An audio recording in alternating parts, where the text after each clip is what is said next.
Bryan Kohberger was allegedly able to stab 4 Idaho college students to death in just a few minutes, well, it's a big question for the prosecution to explain to the rest of us, specifically the jury, but some insight into his past may give us some clues. Turns out Kohberger knew how to use a knife. Bryan worked as a fish cutter. He was a fillet man when he was in high school, trained to cut and fillet raw fish. I know how to do it. Means you gotta know how to use a knife. We'll see how Kohberger was.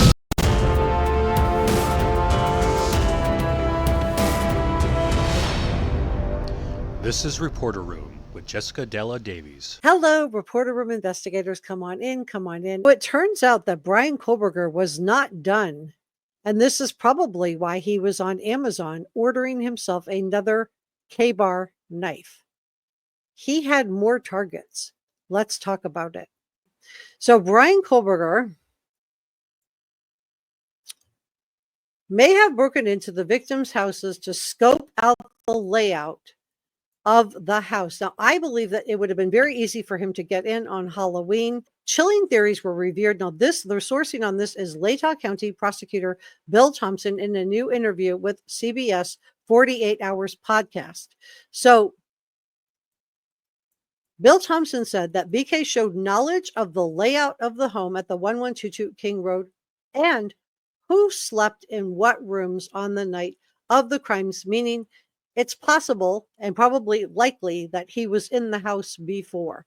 He said the layout of the house is unique. It's a little bit confusing. This is according to Prosecutor Bill Thompson. Admittedly, he was parked behind the house on that bank, and that we believe this is where he parked, and he would have been able to see into the house at night, and he would be able to see. Now, he's talking about that parking lot that's related to the apartment complex next door. That looked right into Maddie's room. And he would have been able to see the rooms and where they were. Whether he was actually in the house at some point before November 13th, we don't know for sure, but we cannot exclude that. I believe he was in the house. In the early hours of November 13th, Bryan Kohberger broke into the house and did away with 4 victims. So we're going to talk about the order next. So he entered through the patio doors in the kitchen on the 2nd floor. He went straight up to Maddie's room, where Maddie and Kaylee were in the bed together. And we know that Kaylee was in the bed between Maddie and the wall. So she was literally pinned, even though she was fighting back between Maddie and the wall and couldn't get out. He stabbed both of them multiple times. On the way back downstairs, he encountered 20-year-old Xana, who I believe heard strange noises. And she also, I think, was taking her DoorDash back out to the kitchen counter. She had just received the DoorDash delivery just a few minutes before. I think she would have felt the coldness from the air from the patio door being left open. And BK left through the same door that he entered, passing roommate Dylan, who opened her bedroom door after hearing concerning noises. So he was in the house for 15 minutes. And Bill Thompson said the police could not confirm or deny that BK had been inside the house prior to that night. There is evidence to prove he was certainly stalking that neighborhood in the run-up to the 1122 King Road crimes. Now, the prosecutor revealed that the victims might not have been his only targets. Let that sink in, you guys. There were other targets. He said certainly there may have been other potential victims that he was looking at. Now, who these potential victims were and what led BK to pick his chosen targets, only he knows. And as I've shared with you in the past, I believe that he selected that house because it was a party house. And I hearken back to Elliot Rodgers' manifesto. This is when Bill Thompson was doing his publicity tour and saying that there was no connection ever found between BK and the victims.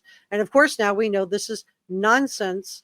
And I think that Bryan Kohberger, the fact that he was at the Mad Greek, that we are now finding out from the Celebrite team, according to the geofencing, that he certainly did have connections to the victims. He just scrubbed them very, very well.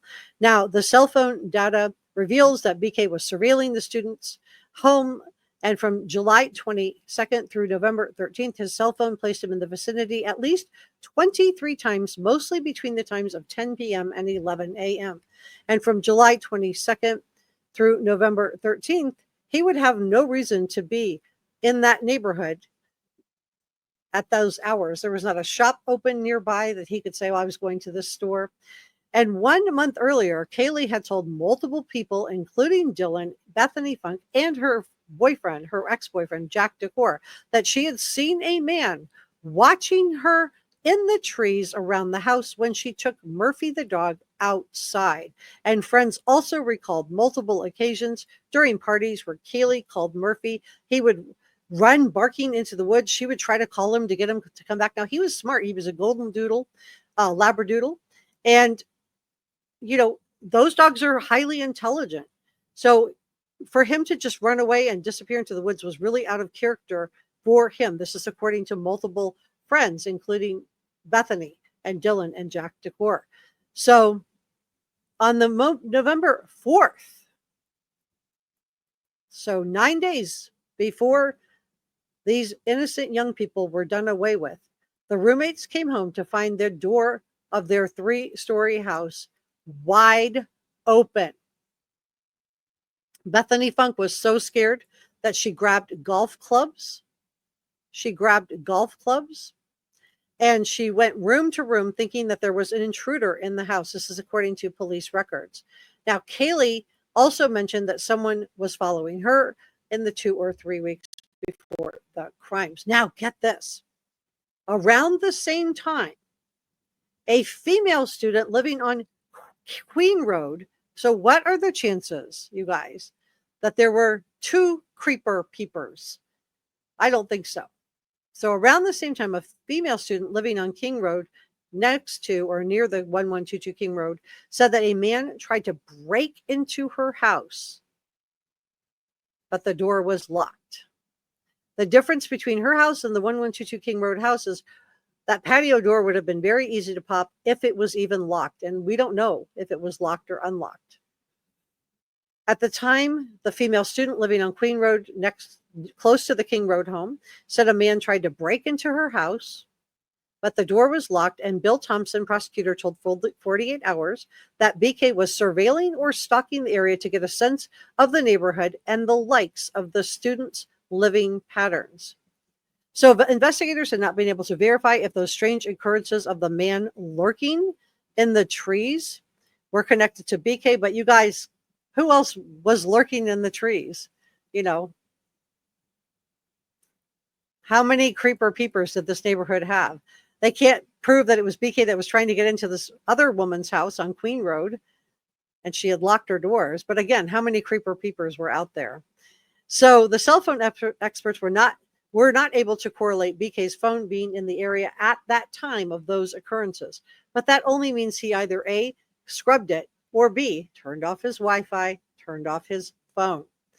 But he said they were able to show that he was in the area at least 20 other times, likely between 10 a.m. and the wee hours of the morning, 4 a.m. Again, no shops are really open at that time. Certainly nothing on that street that he would have any business to be there. And now we know he has admitted to doing it. Prosecutor Bill Thompson said, so we certainly believe that those trips were involved. Mr. Kohberger looking, surveilling, or stalking, whatever the case may be. So Bill Thompson's talking about Bryan Kohberger and that there was no stalking was a legal definition. You guys were right about this. You guys told me this in the comments, and I reported it out on the channel after. This is why I love reading your comments. Kohberger was surveilling. He was stalking the house, and this is according to the prosecutor. It didn't meet the legal definition of stalking in Idaho, which means that the victims would have to feel threatened or the victims would have to feel afraid. Bill Thompson said that he told 48 Hours that he saw nothing in BK's eyes when he was confronted by the families he had torn apart. And I believe it. We've heard from multiple people about his staring and just how cold and calculating he was. He said, I saw nothing in Bryan Kohberger while the impact statements were going on. It's as though his eyes were empty. He's an enigma to me. The evil that he committed is incomprehensible. When asked if he had a message for BK, Bill Thompson said, goodbye and good riddance. He was characterized as being ice cold. So I believe that he was there at the 1122 King Road house. And in my opinion, And we're going to talk about the order. Now we know the order of how these young people were done away with. Then we're going to talk about proof that there were more targets. We're going to also discuss, we're going to look at the video of Bryan Kohberger's Elantra circling the house. And what are the odds that there was another creeper in the exact same neighborhood as this one? So let's go through the order. We know that Bryan Kohberger entered through the patio doors on the second floor. He went straight up to Maddie Mogen's room on the third floor, and he did away with Maddie and Kaylee both. I'm not going into any graphics, and I'm not going to be showing any pictures out of respect to the victims. On his way back downstairs, countered Xana. Now, I believe she came up part way through up the stairs, and I believe it was Xana who called out, "There's someone here." And I think that he chased her back into the bedroom. And he did away with Xana next. So Xana was third. So I think Maddie was first. Kaylee was second. Xana was third. And then Ethan Chapin, who was sleeping in the bed in her room on the second floor, was fourth. Now we have new reporting that says that Dateline did get this wrong, that Ethan Chapin's legs were not carved and that there was no buttocks marks where Bryan Kohberger would have sat down. So Dateline did get that incorrect. And I wanted to just share the update. And as I've been telling you guys the whole time, we have to keep our minds open for new information. So there was no sitting down, there was no having a rest, and there was no carving. Okay. So prosecutor Bill Thompson said that the police did not confirm or deny that Bryan Kohberger had been inside the 1122 King Road home prior to that night, and that there is evidence to prove that he was certainly stalking that neighborhood in the run-up to the crime. So there it is, Bryan Kohberger was stalking. Prosecutor Bill Thompson revealed that the victims might not have been Bryan Kohberger's only targets. He said certainly there may have been other potential victims that he was looking at. So who were these potential victims, and what led Bryan Kohberger to ultimately pick this house to begin with? I don't know if we'll ever know the answer to that unless Bryan Kohberger tells us himself. In a press conference after BK's sentencing on July 23rd, the police stated that the 1122 King Road house had been targeted, but they were not clear if Bryan Kohberger was specifically targeting one or more of his victims inside.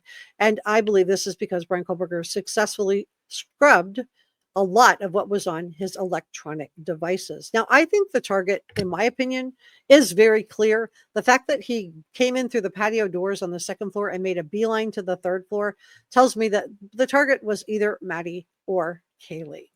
If you haven't subscribed, please hit the subscribe button.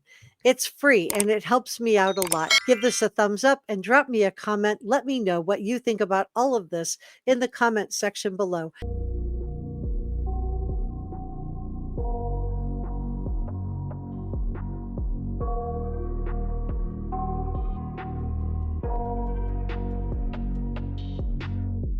I got nightmares in my head, I fear that the thoughts build up until I can't hear, that my mind fills up into a creature, and it haunts me somewhere much deeper.